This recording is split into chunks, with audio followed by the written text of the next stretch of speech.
बिस्मिल्लाहिर्रहमानिर्रहीम। अस्सलामुअलैकुम। अल्हम्दुलिल्लाह वस्सलातु वस्सलामु अला रसूलिल्लाह सल्लल्लाहु अलैहि वसल्लम। मैं हूँ हाफिज अब्दुल हकीम और आप देख रहे हैं कुरान विद अब्दुल हकीम। आज हम सूरतुल बकरा के चौथे रुकू और पांचवें रुकू की खूबसूरत तिलावत और उर्दू तर्जुमा सुनेंगे और अल्लाह ताला के पैगाम को दिल से महसूस करेंगे। क्या आप जानते हैं कि अल्लाह ताला ने इस रुकू में किन लोगों की हकीकत बयान फरमाई है? आखिर तक जरूर सुनिए, शायद ये आयत हमारी जिंदगी बदल दें। बिस्मिल्लाहिर्रहमानिर्रहीम। वइज़ क़ाल रब्बुक लिल्मलाइकति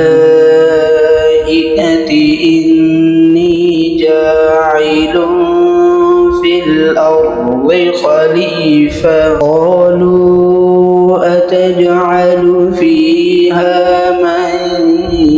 युफ़्सिदु फ़ीहा वयस्फ़िकु الدماء ونحن نسبح بحمدك ونقدس لك قال إني أعلم ما لا تعلمون وعلم آدم الأسماء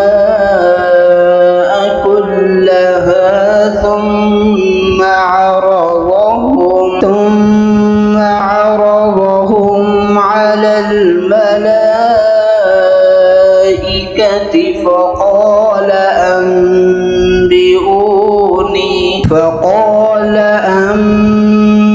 أنبئوني بأسماء هؤلاء إن كنتم صادقين قالوا سبحانك لا علم لنا إلا ما علمتنا إنك أنت العليم الحكيم قال يا آدم أنبئهم بأسمائهم فلما أنبأهم بأسمائهم قال ألم أقل لكم إني أعلم غيب السماوات والأرض وأعلم ما تبدون وما كنتم تكتمون وإذ قلنا للملائكة اسجدوا لآدم فسجدوا إلا إبليس أبى واستكبر وكان من الكافرين وقلنا يا آدم اسكن أنت وزوجك الجنة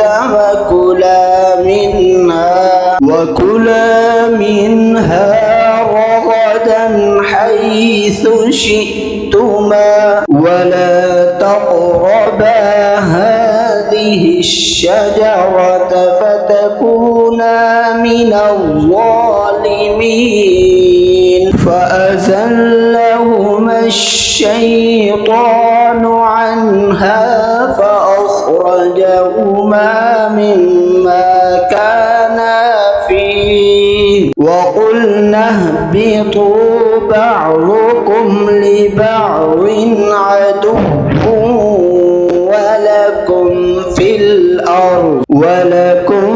الأرض مستقر ومتاع إلى حين فتلقى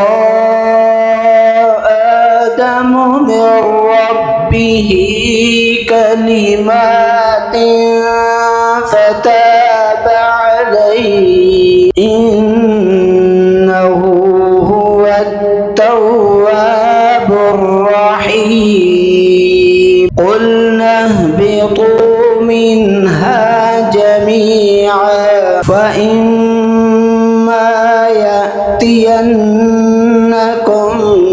مني هدى فمن تبع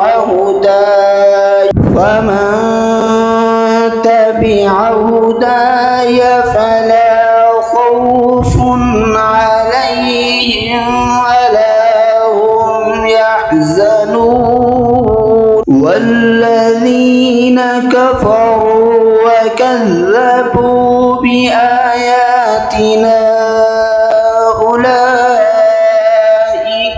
أصحاب النار هم فيها خالدون يا بني إسرائيل اذكروا نعمتي التي أنعمت عليكم وأوفوا بعهدي أوف بعهدكم وإياي فارهبون وآمنوا بما أنزلت مصدقا لما معكم ولا تكونوا أول كافر به ولا تشتروا بآياتي ثمنا قليلا وإياي فاتقون ولا تلبسوا الحق بالباطل وتكتموا الحق وأنتم تعلمون وأقيموا الصلاة وآتوا الزكاة واركعوا مع الراكعين أتأمرون الناس بالبر وتنسون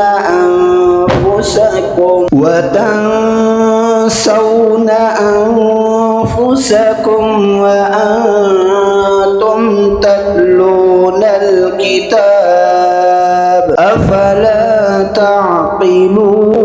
تعقلون واستعينوا بالصبر والصلاة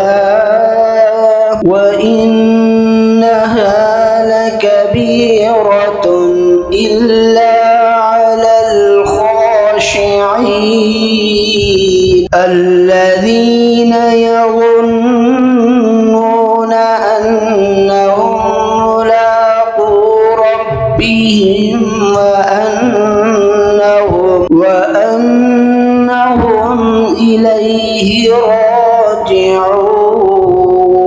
अल्हम्दुलिल्लाह, आज हमने सूरत अल-बकरा के चौथे और 5वें रुकू की तिलावत और मुख्तसर पैगाम सुना। आज हमने क्या सीखा? अल्लाह ताला की हर बात हक पे है और कामयाबी उसमें है कि हम कुरान मजीद पर अमल करें, गुनाहों से बचें, अपने ईमान को मजबूत करें और हर हाल में अल्लाह ताला की इताअत इख्तियार करें। अल्लाह ताला हमें कुरान मजीद को समझने, उस पर अमल करने और उसे दूसरों तक पहुँचाने की तौफीक अता फरमाए। आमीन या रब्बल आलमीन। अगर आपको ये वीडियो पसंद आई हो तो वीडियो को लाइक करें, कमेंट में आमीन ज़रूर लिखें, अपने वालिदैन, अहले खाना और दूसरों के साथ शेयर करें और हमारे चैनल कुरान विद अब्दुल हकीम को सब्सक्राइब करके बेल आइकन ज़रूर दबाएं ताकि आइंदा आने वाले कुरानी वीडियोस आप तक बर वक़्त पहुँच सके। जज़ाकुमुल्लाहु खैरन। अस्सलामु अलैकुम व रहमतुल्लाहि व बरकातुहू।